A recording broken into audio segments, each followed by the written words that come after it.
Bonsoir les amis, nous sommes le 2 juin. Ce soir nous accueillons M. Michel Kouami. Bonsoir. Bonsoir M. Amri. Vous êtes le candidat divers droite soutenu par les Républicains, à l'instar de tous les autres candidats. Quelques questions un peu techniques. Pour qu'une loi s'impose à tous, il doit y avoir 2 modalités. Quelles sont-elles?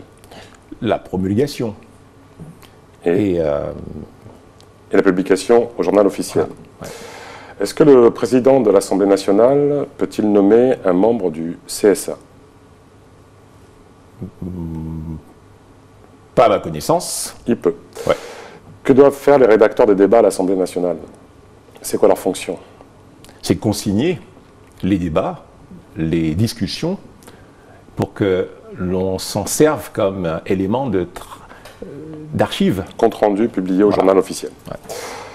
Vous êtes enfin le candidat de la droite sur la première circonscription. Je dis enfin parce que vous n'étiez pas le choix initial du Parti des Républicains. Rapidement, que s'est-il passé pour nos téléspectateurs? Alors j'ai maintenu ma candidature. Elle a été donc validée ensuite par la préfecture.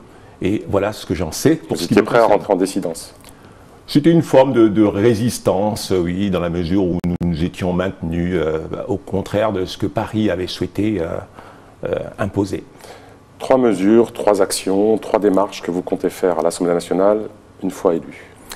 C'est examiner l'état de sous-administration de la région, de ce que l'on peut appeler le département ou de la collectivité de Guyane, en considérant que nous avons eu cette CTG et au bout d'1 an à peine d'exercice, on s'aperçoit que c'est une structure faible. Et qu'aujourd'hui, il faudra considérer la question de la bidépartementalisation, puisque nous considérons que 2 départements, un département à l'est, un département à l'ouest, serait la bonne mesure. Ah, vous voulez complètement révolutionner le cadre? Ce n'est pas une révolution, mais c'est une manière de doter la Guyane d'instruments de gestion supplémentaires. Et ce n'est pas une révolution, une remise en cause institutionnelle. Au contraire, nous revendiquons une égalité de traitement. Parce qu'on a considéré qu'une région comme la Nouvelle-Aquitaine était dotée de 14 départements. Ici, on a fait cette politique avant-gardiste, soi-disant, qui était de supprimer le département.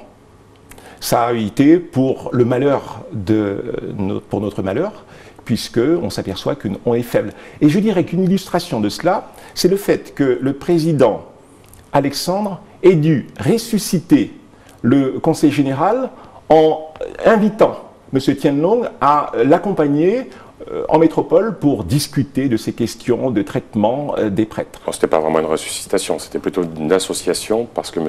Tianlong avait porté initialement le débat du salaire des prêtres. Mais juste une forme question. De résurrection.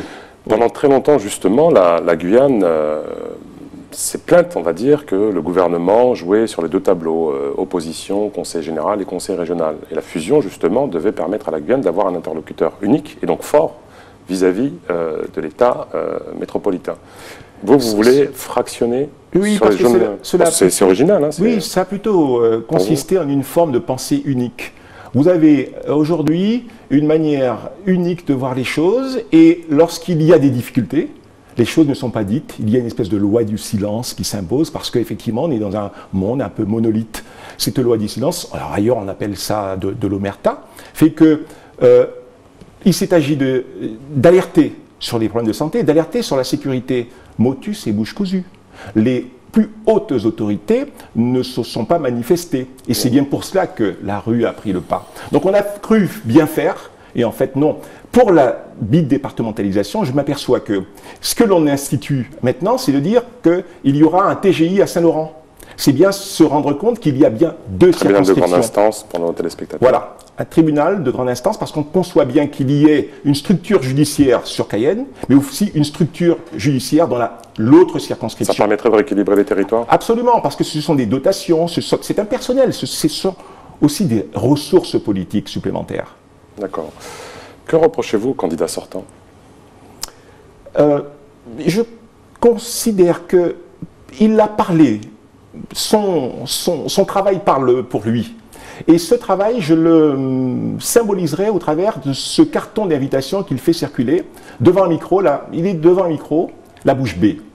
Donc cette posture, pour employer un mot qui revient nécessairement dans les débats aujourd'hui, est bien la traduction de ce qu'il peut incarner. quelqu'un qui a occupé une fonction, mais qui n'a pas parlé à la hauteur de cette fonction. Que pensez-vous de l'action actuelle des grévistes du char?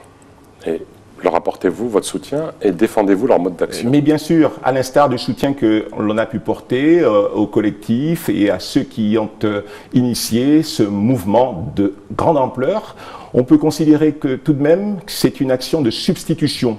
Ce sont les remplaçants du match qui doivent faire le match, parce que le match n'a pas été fait par les titulaires.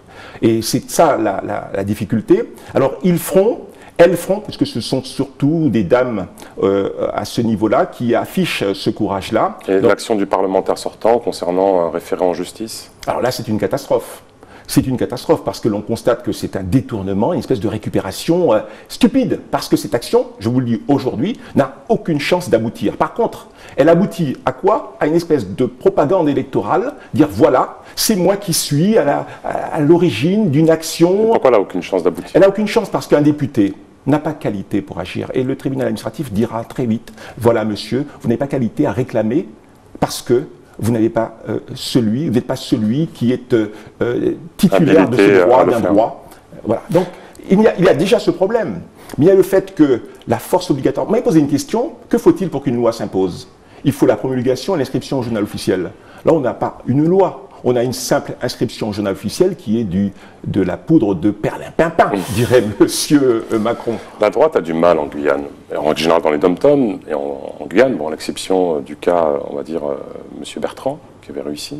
Comment vous allez changer les choses? Pourquoi le discours de la droite ne marche pas? Alors on verra bien, mais c'est sans doute là aussi que dans cela qu'a résidé la difficulté, parce que lorsque l'on n'a pas d'alternance, on n'a pas de, si vous voulez, une vision peut-être différente de voir les choses, on a une espèce de domination sans partage depuis 32 ans pour la gauche, parce qu'on a des moyens, des instruments. Quand on prend le pouvoir, on s'assure, et aujourd'hui, si vous voulez, l'action qui est faite, ce référé, qui est fait avec l'aide du CTG, l'aide de l'association des maires, c'est une aide massive par laquelle on se maintient au pouvoir. Et après on dira, effectivement, la droite n'a pas le pouvoir, mais parce que lorsque vient le temps des élections, ces entités-là savent se solidariser au prix peut-être de ce mépris pour la souffrance des autres, dire voilà, on se maintient et on cède et on se serre les coudes. Deux mini-questions, juste par oui, par non.